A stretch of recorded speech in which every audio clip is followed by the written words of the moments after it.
হরিদেবপুরের গ্রামের মোড়ল সূর্যশেখর চক্রবর্তী একজন অতি সৎ ও ভালো মানুষ ছিলেন। গ্রামবাসীরা তাঁর ভালো ব্যবহারের জন্য তাঁকে খুব শ্রদ্ধা ভক্তি করতেন।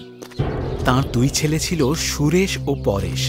তারা দুজনে দুজনের থেকে ছিল একদম আলাদা।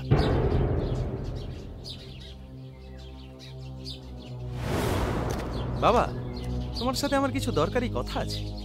দরকারি কথা? হ্যাঁ, আবার দরকার ছাড়া তো বাবার সাথে কথা বলার সময় তোর নেই। এনে আর সময় নষ্ট না করে তাড়াতাড়ি বলে ফেল কি দরকার আছে। বাবা, তুমি আমাকে তোমার পরবর্তী মোড়ল বলে ঘোষণা করে দাও। কি বলছিস কি? তোকে মোড়ল? সকাল সকাল এসব কি ভুলভাল বকছিস? হ্যাঁ, আচ্ছা, এভাবে বলছো কেন? তুমি তো এখন গ্রামের মোড়ল, আর আমি তোমার বড় ছেলে। তা নিয়ম অনুযায়ী তোমার পরে তো আমিই মোড়ল হব। ওরে বোকা, আমি মোড়ল হয়েছি গ্রামের লোকের নির্বাচনে। এটা কোনো পারিবারিক পদ নয়। থাক বাবা, আমাকে আর ভুল বোঝানোর দরকার নেই। আসলে তুমি তো আমার জন্য কিছুই করতে চাও না। না, করতে চাই না। কারণ তোর সেই যোগ্যতা নেই। মোড়ল হওয়া মানে শুধু হম্বি তম্বি করা নয়, এক অনেক বড় দায়িত্ব। আসলে তুমি চাও না আমি জীবনে কিছু করি। এটা যদি পরেশ বলতো তাহলে তুমি ঠিক করতে। জীবনে যদি কিছু করতে চাস তাহলে তা নিজের যোগ্যতায় কর। আর যখন পরেশের কথা বললি তখন শুনে রাখ, এমন অন্যায় আবদার সে কখনো আমার কাছে করবে না। হ্যাঁ, যত দোষ সব তো আমার। আরে ধর ধর থাকো তোমরা, আমি এ বাড়ি ছেড়ে চললাম। সুরেশ, দাঁড়া, বাড়ি ছেড়ে যাস না বাবা। হ্যাঁ গো, ওকে শুধু শুধু ডেকো না। ও এখন তোমার কোনো কথা শুনবে না। মা ঠিক কথা বলেছে বাবা। দেখবে দাদার রাগ কমে গেলে দাদা ঠিক বাড়ি ফিরে আসবে। শুনলে তোমরা? শুনলে? ও আমাকে কি বলে গেল? বলে কিনা মোড়ল করে দিতে। আরে মোড়লের পদ যেন আমার হাতে। এবার তুমি একটু শান্ত হও তো। ও তো বরাবরই এরকম ভুলভাল চাহিদা করে। আমাদের মধ্যেই নিশ্চয়ই কোনো দোষ ছিল। আমরাই ওকে ঠিক মতো মানুষ করতে পারিনি। এসব কথা বলো না বাবা। দেখবে একদিন দাদা নিজের ভুল ঠিক বুঝতে পারবে।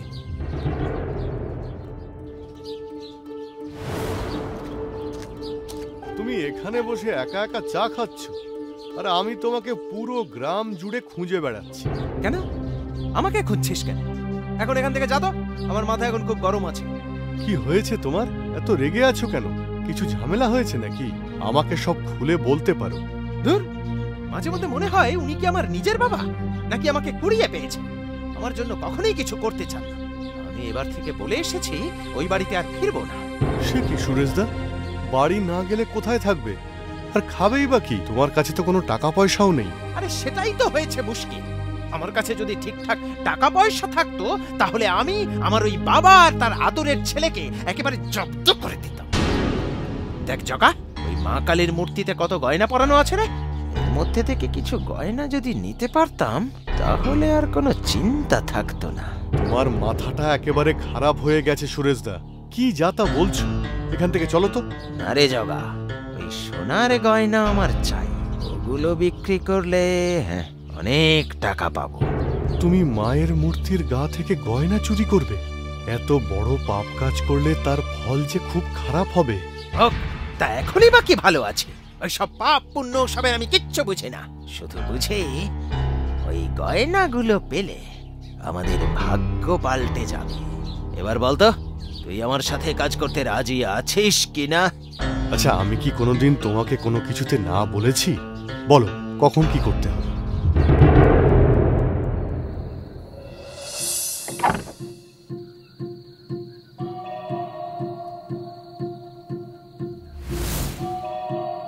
সুরেশদা, মায়ের অভিশাপ লাগবে না তো?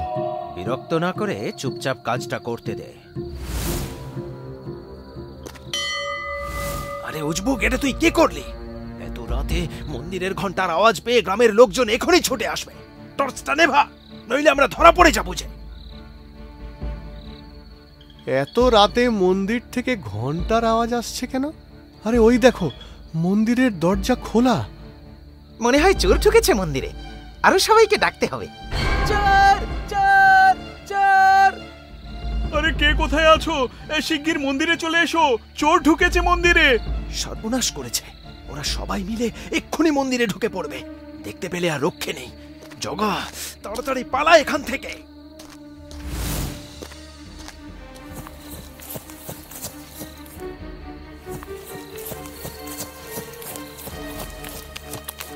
সুরেশদা, আমাদের খুব জোরে দৌড়তে হবে, না হলে ওরা আমাদের ধরে ফেলবে। হে ভগবান, ওরা তো আমাদের দিকেই আসছে। আমার হাতে যদি এই থলি দেখে তাহলে সর্বনাশ হয়ে যাবে।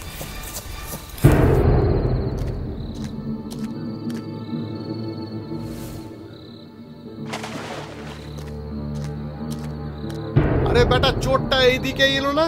কোথায় গা ঢাকা দিল দেখতে পাচ্ছি না। এবার কি করব? আচ্ছা, এটা আমাদের গ্রামের মোড়ল মশাইয়ের বাড়ি না? চল ওনার কাছে একবার যাই তাহলে, এই ব্যাপারে যদি কোনো পরামর্শ দিতে পারেন। দাঁড়া, আগে ব্যাটা চোরটাকে খুঁজে বের করি, তারপর তো ওনার কাছে যেতেই হবে। এত রাতে এখানে দাঁড়িয়ে চেঁচামেচি করছো কেন? কি হয়েছে? আরে মা কালীর মন্দিরে চুরি হয়েছে, চোর এদিক দিয়েই পালিয়েছে। কি বললে? মন্দিরে চুরি? ছি ছি ছি ছি ছি ছি, এমন পাপ কাজ কে করতে পারে? তুমি কি কাউকে এদিক থেকে যেতে দেখলে? না কাকা, আমি তো কই কাউকে দেখতে পাইনি। দেখতে পেলে ওই চোরের অবস্থা আমি বেহাল করে দিতাম।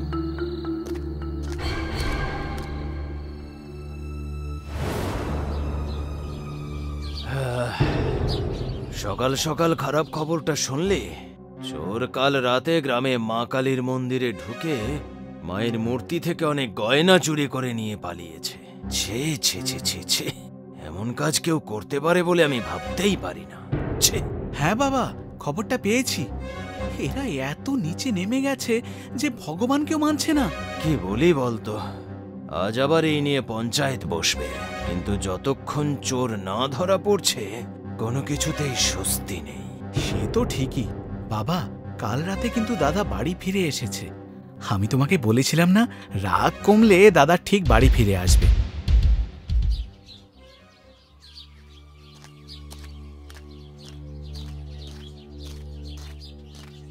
একে এইসব বালতি কলসি নিয়ে তোমরা কোথায় যাচ্ছ? কি আর বলি মোড়ল মশাই, গরমের জন্য গ্রামের পুকুর, নদী, নালা সব শুকিয়ে গেছে। কদিন ধরে কোথা থেকে ঠিকমতো জলই পাচ্ছি না। যাই দেখি কোথাও যদি একটু জল পাওয়া যায়। সে কি কথা বলছো? এই তো সবে গরম পড়লো, এর মধ্যেই জল শুকিয়ে গেল। তা এখন জল খুঁজতেই গরমের মধ্যে কোথায় যাচ্ছ তোমরা? কি করি বলুন তো, খাবার খাই আর না খাই, জল ছাড়া তো এক মুহূর্ত চলবে না। তা তো ঠিকই। তোমরা কাজ করো, গ্রামের সবাইকে বলে দাও সবাই যেন আমার বাড়ির কুয়ো থেকে জল নিয়ে ব্যবহার করে। তোমরাও আমার কুয়ো থেকে জল নিয়ে যাও। যতদিন নাই জলের সমস্যা মিটছে ততদিন তোমরা সবাই আমার কুয়ো থেকে জল নেবে। এই জন্যই বলে আমাদের গ্রামের মোড়লের মতো আর কোনো গ্রামের মোড়ল নেই। আপনাকে অনেক অনেক ধন্যবাদ। যাই, সবাইকে এই খবরটা দিয়ে আসি, গিয়ে তারপর জল নিতে যাব। সর্বনাশ করেছে, গ্রামের লোকজন এখন আমাদের কুয়ো থেকে জল নেবে। জল তোলার সময় কারোর বালতির সাথে যদি ওই গয়না ভর্তি থলিটা উঠে আসে তাহলে কি হবে? না না, এইভাবে শুধু ভাবলে হবে না। আমাকে আমাকে শিগগির কিছু একটা করতে হবে, যাতে আমাদের কুয়ো থেকে কেউ জল না নিতে পারে।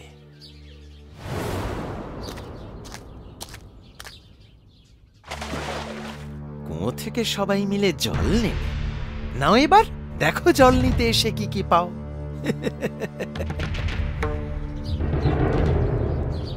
মোড়ল মশাই, আপনি সত্যি বড় ভালো লোক।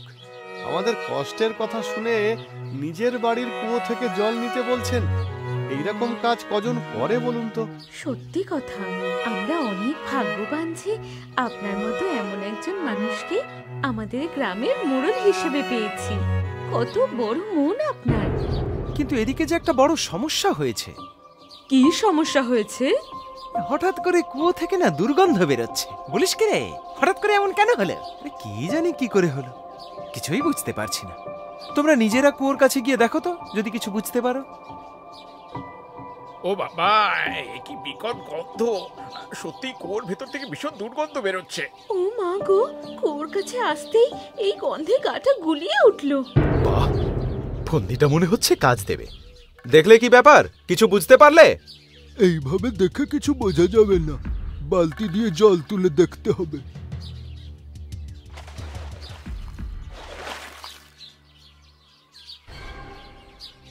এ বাবা, এই যে দেখছি কোন পশুর হাড়গোড়, এসব কুয়োর জলে কি করে আসলো? ওই জন্যই তো এত দুর্গন্ধ বেরোচ্ছে। ছি ছি ছি। দেখো দেখি কাণ্ড। এ আবার কি করে সম্ভব? সকালে যখন তোমাদের সঙ্গে দেখা হলো তার আগে পর্যন্ত কুয়োর জল তো একদম ভালো ছিল। একদম ঠিক বলেছ। সকাল থেকে বাড়ির সমস্ত কাজ, এমনকি রান্না বান্নাও এই কুয়োর জল দিয়ে করেছি। তখন তো কিছু টের পাইনি, এমনকি কোনো দুর্গন্ধও ছিল না। তাই তো, ভীষণ অবাক লাগছে বাবা, হঠাৎ করে এর মধ্যে এত নোংরা হয়ে গেল কি করে? তোমাদের সব অদ্ভুত কথা। কুয়োর মুখ খোলা ছিল, উপর থেকে হয়তো কোনো কাক বা পাখিতে মুখে করে এনে ফেলে দিয়ে গেছে। না না, সে না হয় বুঝলাম, কিন্তু গ্রামের লোককে কত বড় মুখ করে আমি বলেছিলাম আমার কুয়ো থেকে জল নিতে। তার কি হবে? আমি তো আমার কথা রাখতে পারলাম না। গ্রামের লোকের কাছে আমার মাথাটা নিচু হয়ে গেল। এরকম করে বলবেন না মোড়ল মশাই, এতে আপনার কি করার আছে? আপনি তো আমাদের ভালোই করতে চেয়েছিলেন। একদম ঠিক কথা বলেছ। তুমি একদম বেশি ভেবো না বাবা। তুমি যখন গ্রামের লোককে কথা দিয়েছ, তখন সেই কথা আমাদের রাখতেই হবে। ওরা ঠিক একদিন পর থেকেই আমাদের কুয়োর জল নিতে পারবে। আমি ঠিক কিছু না কিছু বন্দোবস্ত করব। কি করে হবে? কুয়োর জল তো একদম নোংরা হয়ে গেছে। নোংরা হয়েছে তো কি হয়েছে? নোংরা তো আবার পরিষ্কার করে দেওয়া যায়। পরিষ্কার করে দিলেই তো কুয়োর জল আগের মতো ঠিক হয়ে যাবে। কিন্তু কালকের মধ্যে পরিষ্কার করে দেওয়ার লোক কোথায় পাবে? আমি কাল নিজে খুব সকালে কুয়োতে নেমে ওইসব নোংরা পরিষ্কার করব। তারপরই গ্রামের লোক একদম পরিষ্কার জল পাবে। তোমার দেওয়া কথাও গ্রামের লোকের কাছে থাকবে, আর এতে তোমার মাথাও নিচে হবে না। সত্যি মোড়ল মশাই, আপনার ছোট ছেলে আপনার মতনই একজন ভালো মানুষ হয়েছে। ও আপনার মতোই আমাদের কথা কত ভাবে। সত্যি তাই। এবার কি করে? এই ভাইয়ের জ্বালায় দেখছি আমি এই জীবনে কিচ্ছু করে উঠতে পারবো না। ও থাকলে আমার সমস্ত কাজ বানচাল হয়ে যায়। আগে আজ রাতের মধ্যেই ওই গয়না ভর্তি থলেটার একটা ব্যবস্থা করি, তারপর আমি ওকে দেখে নেব।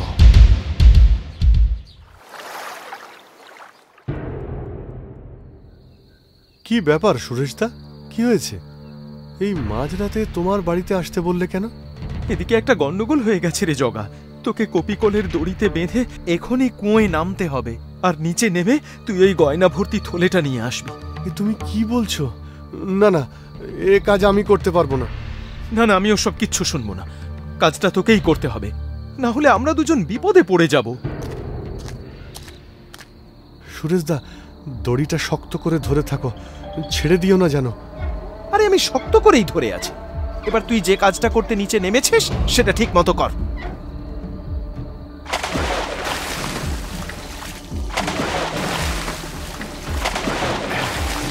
এই তো পেয়েছি, থলিটা পেয়ে গেছি সুরেশদা। সাব্বাস জগা, সাব্বাস। আমি দড়িটা শক্ত করে ধরে আছি, তুই ওটা নিয়ে উঠে আয়। আরে কুয়োর কপিকলের আওয়াজ না? এই এত রাতে কে কুয়োর কপিকল টানছে?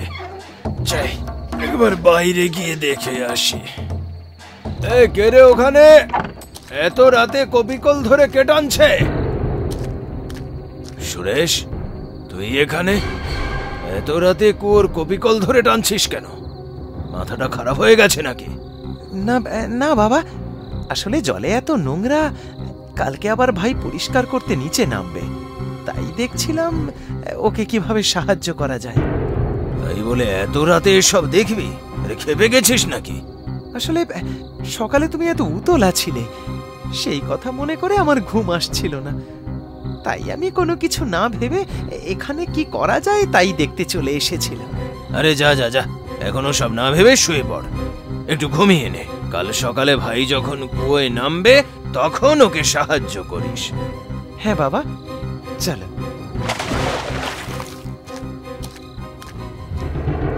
এ কি সর্বনাশ হলো! জগা যে কুয়োর ভেতর পড়ে গেল।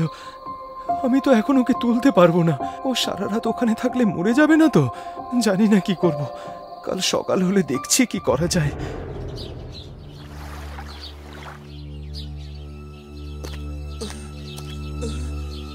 আরে কুয়োর মধ্যে থেকে কিসের আওয়াজ আসছে রে? পরেশ, শিগগির দেখ তো বাবা। এক্ষুনি দেখছি বাবা। বাবা, এই যে একটা লোক কুয়োর মধ্যে পড়ে আছে, তাড়াতাড়ি একটা দড়ি আনো, লোকটাকে তুলতে হবে। বেঁচে আছে কিনা কে জানে। বলছিস কি রে? এই সুরেশ, আরে দূরে দাঁড়িয়ে হাঁ করে শুনছিসটা কি? যা গিয়ে ভাইকে সাহায্য কর।